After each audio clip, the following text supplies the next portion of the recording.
The next tip that I have is don't study the day before your exam. So if you have a big exam coming up, just take the day before it off. You need time to collect all the information in your brain, organize it, put it on shelf, put it in boxes, whatever you want. So whenever you come to your exam, you have it all set, all organized. You don't try to remember the stuff that you learned the day before. Don't ever cram for your exam the day before. So your hardest day of studying would be the day, 2 days before your exam. And make sure that you really pack your brain with information and have a day to sort it out, because it's very necessary. Especially in my case, we had only verbal exams. Like, we would come to our exam, we would pull out a ticket, and it would have a small piece of information, like paragraph of stuff we needed to talk about, and we would just say everything we knew about the subject. It would be like good 20 minutes of just us speaking. So we had to memorize a lot, just books of text. It would be like a whole subject that we needed to tell about. And so studying, you don't know which ticket you're going to pull out, so you're going to just learn everything. Basically the whole subject you needed to memorize, because you needed to tell it to your teacher. So when you study, so you really needed time to organize it in your mind. And when you studied the day before, you exhausted yourself the day before, and you really need time to just relax, to rest, because the next day, the day of exam, is just going to be so hard on your brain. So my best tip that I learned later in life, later in my dental school, just take the day off. Just take the day to rest and prepare yourself for the marathon of your exam. The next tip I have is for visual learners like I am. So I used to do this all the time in my dental school, and people thought I was crazy and nobody understood that, but it was my just holy grail of studying. I always did that, and it's mental maps. If you don't know what mental map is, this is one of my mental maps from my pharmacology class, and I have a million of these. And this is just the subject over here. This is just a reused paper.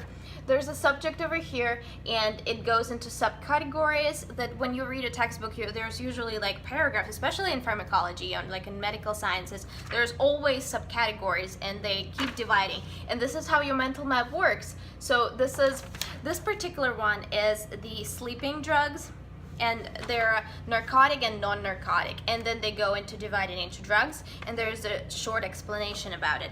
This was the best method I used, especially in pharmacology, which I was terrible in, but my best success was with my pathology class. Over here I have a whole folder of mental maps. Here I have liver diseases, and I have them classified, and there is a text bit there. So I would just follow down the map in my brain, and it was the fastest way for me to recall the information. If you are a visual learner, you should definitely try this, because I have been using it for every class since I figured how to do them, and they had an amazing effect on me. So here is another one. This is about collagenoses. This is how you say it. I sometimes forget words.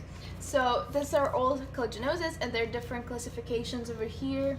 And you can see how it's all mapped up. All the information, I would just read the paragraph, I would open the book, and I would just go down and just write it down as I read. So it didn't really take a lot of time. I didn't have to like spend much time writing. This was just the way I was taking notes. I would put it out in mental map. And over here, which comes to my next tip, I have some pictures that would help me to bring me to this particular piece of the map. So this was one of my best tips of studying. I would do that all the time, and they would have amazing effects on me.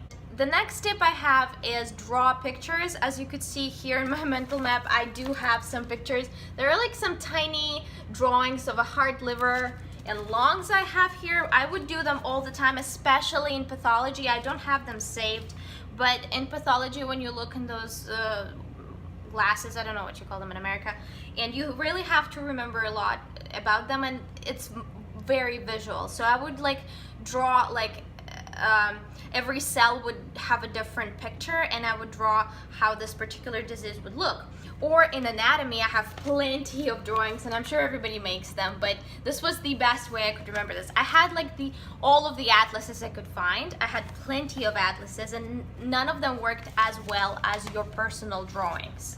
this helped me remember so many things. And sometimes where they were this specific, like arteries, I would draw out every artery, or sometimes there would be like just something to make my brain catch this particular piece of information, something that would draw me when I try to recall it. I would remember this picture and I would go back to the paragraph in the textbook or something in the paragraph of my copybook.